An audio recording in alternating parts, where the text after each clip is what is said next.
This is the Daily Freakout.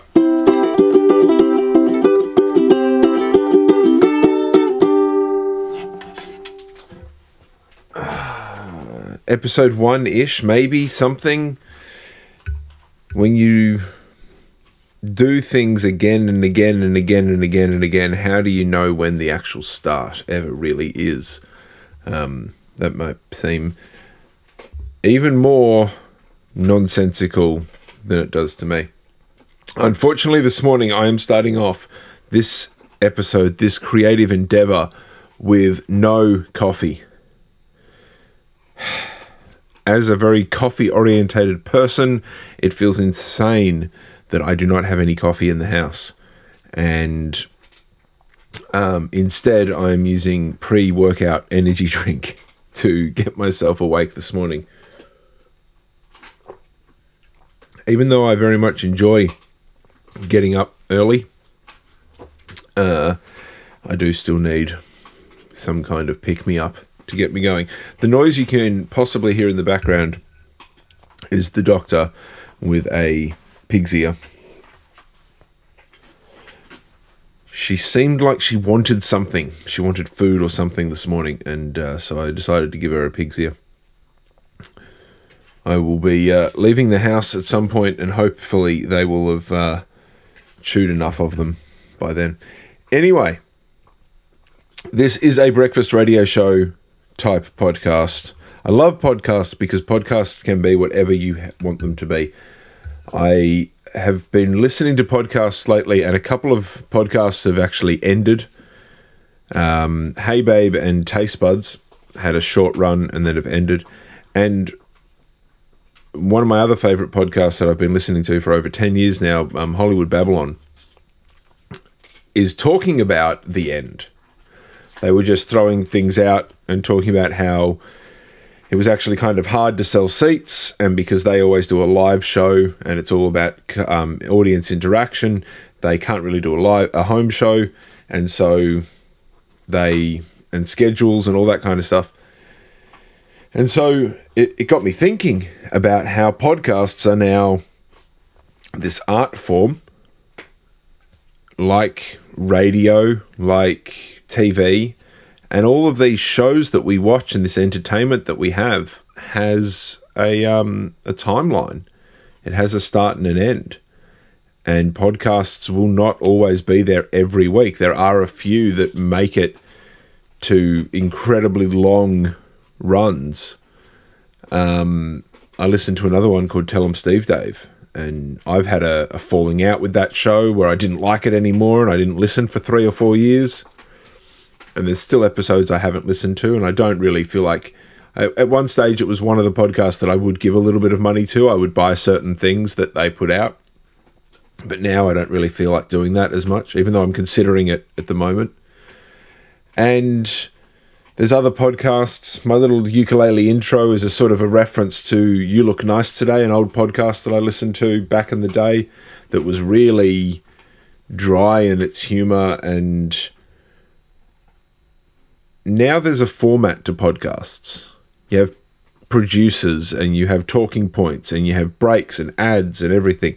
Whereas this podcast just did, the 3 guys would chat and make jokes and then they would just cut it. And then to go to another bit, there was no talking to the audience. It was very much eavesdropping on their conversation. And it was fantastic. And I love the fact that podcasts now, it feels like there was there's very clear eras of those podcasts now. And so I feel like I'm experiencing it, not we. I'm experiencing it in a way that some people experience punk rock, or some people experience the pop of the 60s, like psychedelia and stuff like that, and being in that era. And so I can now go, hey, cool, I did my little bit of being in that era of listening to early podcasts where you would say to people, oh, do you know what a podcast is? Or do you listen to podcasts? Whereas now you can safely say that everyone knows what a podcast is and has most likely listened to one, and probably listened to one recently, which is kind of cool given, again, I remember when you had to explain what a podcast was. It's pretty cool. But yeah, This is another podcast. It's just another podcast. It's another man's take on the world. Some guy who likes talking, likes the sound of his own voice, and wants other people to hear his voice, but it definitely wants to have an interaction and talk to people and find people that think similar things and enjoy similar things, and build some kind of little community type thing around the idea of giving entertainment and sharing knowledge and blah, blah, blah, blah, blah, blah, blah, and talking about shit. Part of what I want to do on this podcast is play music, because it is very much a breakfast radio vibe. But if you're going to put things on YouTube, you're going to get copyright flagged, aren't you? So I'm going to be playing records that I've accumulated over the years that hopefully are so obscure, old, and not cared about that they won't have a copyright strike. So here's one of them now. And I've got no idea if the camera can even see the turntable. I'm going to turn it just a little bit. Here we go.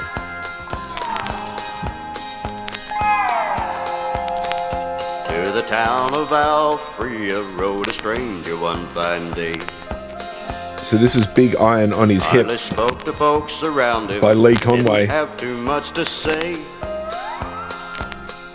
No one dared to ask his business, no one dared to make a slip. The stranger there among them had the big iron on his hip. So there's a bunch here that are pretty, especially the names on the front cover would have heard of before. A Boy Named Sue, which was Johnny Cash's big hit. The Man Who Shot Liberty Valance, even I've heard that one. From the south side, I haven't heard the Ballad of Ringo, but I liked it. I don't think it's about the drummer. He's an outlaw, and The Gambler. I feel like I'm going to have to jump to the side 2 and listen to the Gambler. Big iron on his hip. Big iron on his hip. In this town they lived an outlaw. So I've got a bunch of records in my collection. I don't know where they came from. I think I would have got them when older generations of people that I knew were giving them away. For instance, my grandparents, my grandmother on my mum's side had records and a turntable. And I know I got a bunch from her. I'm still very disappointed that my stepdad, I wasn't quite into records enough when my stepdad sold his collection. I would have liked to have gone through that. There was some jazz and a lot of classical in that. And I feel like I missed out on that collection. So keep an eye out, people, for collections of records. If you've got a collection, someone has got a record collection and they're getting rid of it, offer to get rid of it for them. And if you're collecting records, go through it, have a look. For instance, in that same vein of getting records, I've obviously got Big Iron by Lee Conway. But the outlaw didn't worry. Men who tried before Glenn were Miller. dead.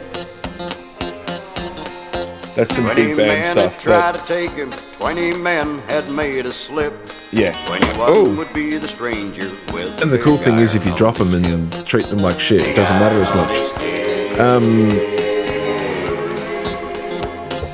The morning passed so quickly, it was time for them Love to meet. ballads. Oh yeah, if you want to get steamy and romantic, you can pretend it's 1980. When they walked out in the street, And then this is one of my absolute favourites. folks were watching from their window. Everybody But that's for another day. These are records that will be played in the future. Today, it's all about Big Iron by Lee Conway. And I can tell you from a quick sample of the rest of the album, it's all very, very similar.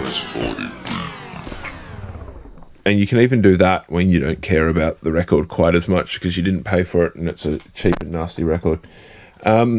Because you shouldn't do that with your records, people. Anyway, it's now time for something from the news.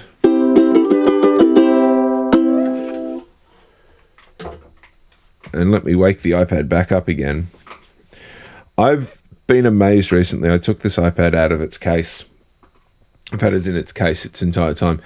And my mind is still blown about how tiny and thin these things are. It is quite ridiculous how thin. I'm very glad that I live, or I'm of an age that I remember, or I can appreciate this kind of stuff. Oh, pardon me. We live in a very interesting time in human history, and the fact that we have tiny, tiny computers that do so much is quite wonderful. Because I can sit here and effectively in my not lounge room, in my little office spare bedroom, create some kind of radio show or classic radio show, and that's fantastic. Going to Reddit, because Reddit is a wonderful place. I've realized that you follow a bunch of stuff on Reddit of your interests, and then you comment, and over time you're giving a very detailed description of who you are, what you are, and all of your information. And if you go to a user on Reddit, you can actually look at what they've posted and what they've commented and stuff. So if anyone wants to stalk you, it's incredibly easy to put a very detailed image of you together based on your Reddit posts. And I stop myself a lot because I go, no, that's oversharing. I'm putting way too much information there. And it then gets you thinking about like Instagram and all these other ones where it's like, if you post pictures of the decor inside your house, you're effectively giving people the insides of your house, and so they can come in and do whatever they want because they know where everything is, or they know what to come and steal, that kind of stuff. I don't think I have much worth stealing, but there's a few things here. It'd be pretty shit if they did. So you try and keep that to a minimum or keep it all locked down, but then leaks happen and blah, blah, blah. Anyway, on Reddit, what was your I'm dating / married to a fucking idiot moment? As a single man, as a happily long-term single man, I do enjoy hearing stories where couples make me feel very happy with my choice.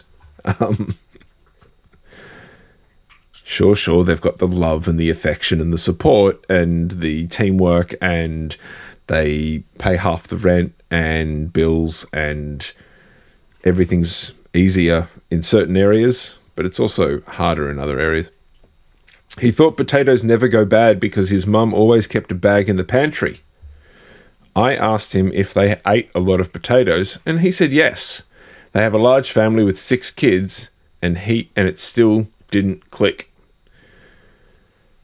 This is something that hit very close to home. I realized not way too recently that I used to think the amount of cleaning that people, my mum in particular, thought they had to do was absurd because the house was never really that dirty. It is only when living entirely by myself that I've fully come to understand exactly how much cleaning my mum did around the house when I probably wasn't there. And part of it is kind of annoying because it was like, well, even though I'm sure as a bratty kid that was like, no, I'm not going to do anything I don't want to do, it would have been incredibly hard to get me to do it. I really feel like I should have been made to do it and do the cleaning and help in that regard to better understand. And so I encourage parents to make their kids clean because I think I needed it. And again, I think I would have been a shit kid that would have said, no, fuck off, I'm not going to do it. So it would have been impossible to get me to do it, but I should have done it. Similar kind of thing here. This kid should have been made to go buy a bag of potatoes. Just once. Just go buy a bag of potatoes. And then you realise, oh no, you get a new bag. There's an empty bag and everything. Didn't he notice, well, I guess he wouldn't have ever gone, didn't he notice at some point the bag was low? Or was mum like really on top of that stock rotation and she always had like a half full bag? 6 kids. That's crazy. You would eat a lot of potatoes. My God, it's like almost 6 potatoes a night. Or every time you have dinner with potatoes in it. Anyway, My partner was grunting and groaning at the bin. He said, "We need new bin bags. These ones you bought don't bloody fit." Went over to see what was going on, and he had a roll of small black dog poo bags in his hand, with one unfurled, trying to work out why it wouldn't fit in the bin. There were bin bags. He just picked up the wrong roll, and instead of realising, he tried to get the bin bag in a bin 50 times bigger. We've all known... No, I'm not going to say that joke. I'm going to try and keep it a little bit classy. I dated a guy in college who visited me in my rural hometown and asked what the animals in the neighbour's field were. I said, cows, in a "you must be shitting me" level of disbelief. So, cows? He proceeded to tell me they can't be cows because cows are black and white and these animals were all brown. I had to pull up Google to prove to him that brown cows existed. I could maybe understand if he'd been from a city, but he told me he was from a rural suburb, not a city. So I guess he was just an idiot. Is that being an idiot or just not having knowledge? I would have thought you'd look at a cow, even a brown cow, and go, "Oh yeah, that's a type of cow." I don't know. She thinks that north is always uphill. She prefers to walk south.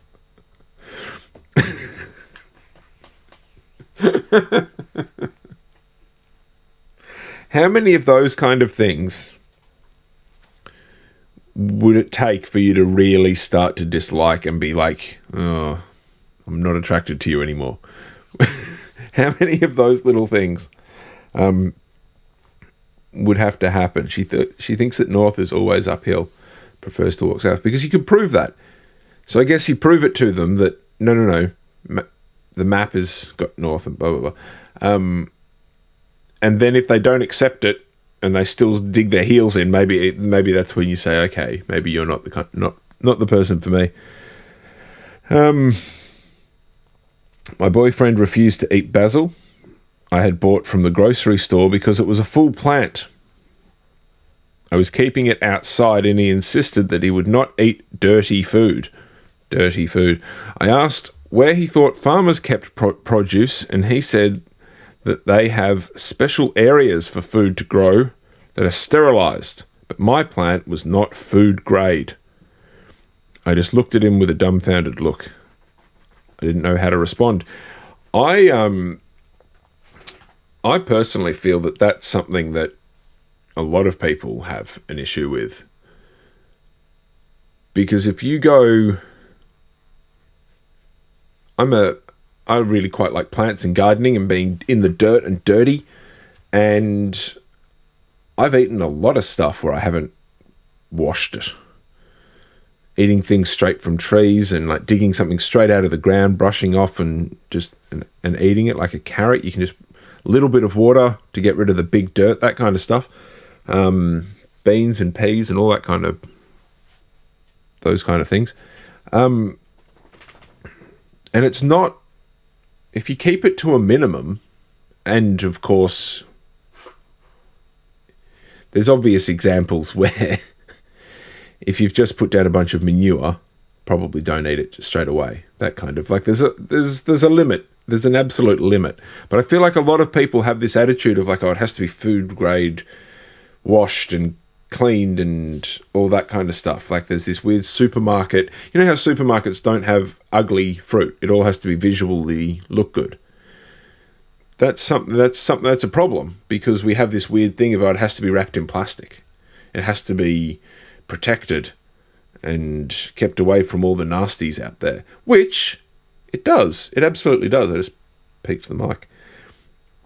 It absolutely does. Don't eat rotted food. Don't eat food that's been near certain things, that kind of stuff. But this is pretty funny. This guy wouldn't eat basil of a plant that was... I mean, how do we know where she was keeping the plant outside and what's happening to that plant? There's questions.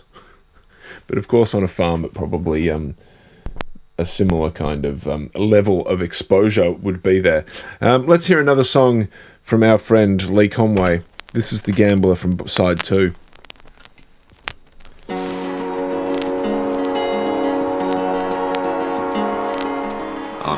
summer's evening, on a train bound for nowhere, I met up with a gambler.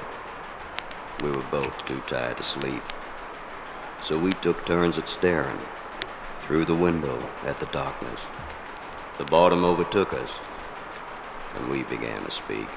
He said, "Son, I've made a life out of reading people's faces, knowing what the cards were by the way they held their eyes. If you don't mind me saying, I can see I've had an you're idea out that of aces for this podcast in ways to try to monetize it, because it is meant to be a somewhat commercial venture. If you would like to buy Big Iron, leaked by Lee Conway, get in touch. You won't really be buying it, you'll be making a donation to the podcast, but you'll get this record, and we'll work something else out. We'll get over some benefits. Know when to fold him, know when to walk away, know when to run, you never count your This is pretty good. When you're sitting at the table, there's something, I've never understood people who stick to this sort of one genre of music, because that's never really done it for me.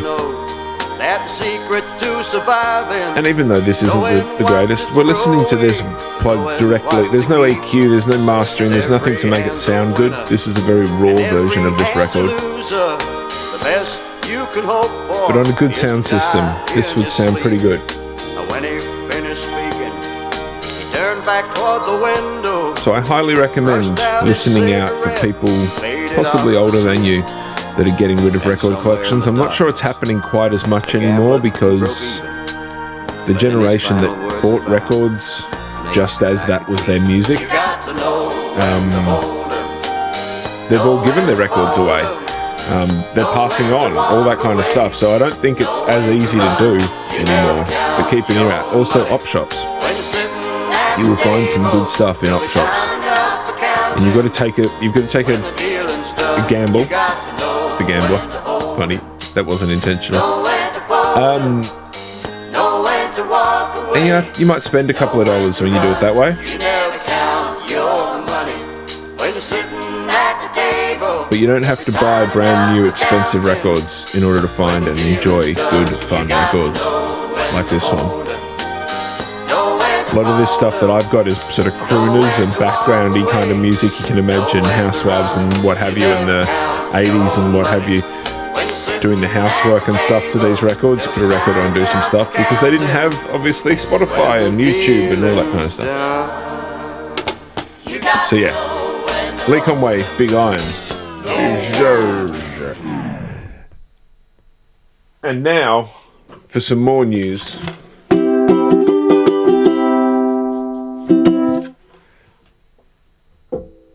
It's a very weird... I was going to say it's a very weird world that we live in, but I don't think that's actually true. It's the normal world that a lot of humans have lived in their entire lives, or our entire existence, I should say, which is there is rich people and there are poor people. And that could be culturally rich, financially rich, blah, blah, blah. All different things. Physically rich. You can have just healthy families and people, like people in certain areas that are just healthier than others, certain areas that have health issues, all that kind of stuff. But there is definitely a financial rich and a financial poor. The UK's richest family have been jailed after court found they exploited their staff. It's very, very crazy stuff. Now, this is a very interesting story. It's and it makes me think of Game of Thrones, because in Game of Thrones they detail, because Game of Thrones is based and inspired by actual events, I feel that certain aspects of the political side of it is fairly true to reality. Maybe that didn't happen exactly how it happens in the show, but the political side of things where everyone's backstabbing everyone and stuff, I feel like it's somewhat realistic. And whenever I read things like this, it makes me think of that, because this family were I think it was Indian family, and the original guy started by just like selling tea and real minimal kind of stuff in a market back like 100 years ago, and then his kids built the business up bigger than that, and then this generation is just like filthy rich, buying houses near Buckingham Palace and all this kind of stuff. But then they were paying their servants $10 a day for like for an 18, there it is, $10 a day Australian, so 7 Swiss francs, to work for 18 hours a day, 7 days a week.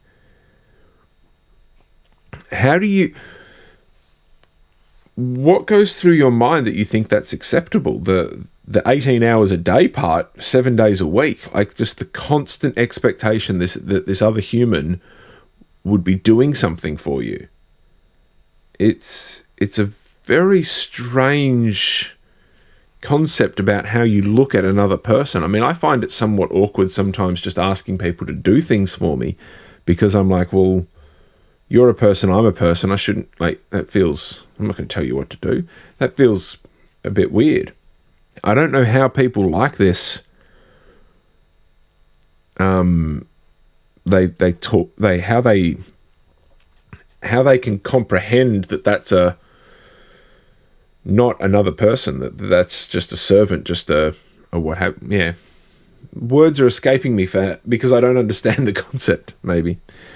But it's very interesting. A lot of them have gotten like a few years in jail, and it's all very, very, upsetting, I'm sure, for them, because you're going to like your family, like, I'm not that close with my family due to my own personal choices and stuff, and I don't understand I don't understand these groups and these families and the way they work and how this happens. How you can say, oh, we'll get someone. Oh, what do we pay them? Oh, $10 for a day or for weeks. Like, there was that video of a lady who filmed her servant falling out of a window. Where does your brain...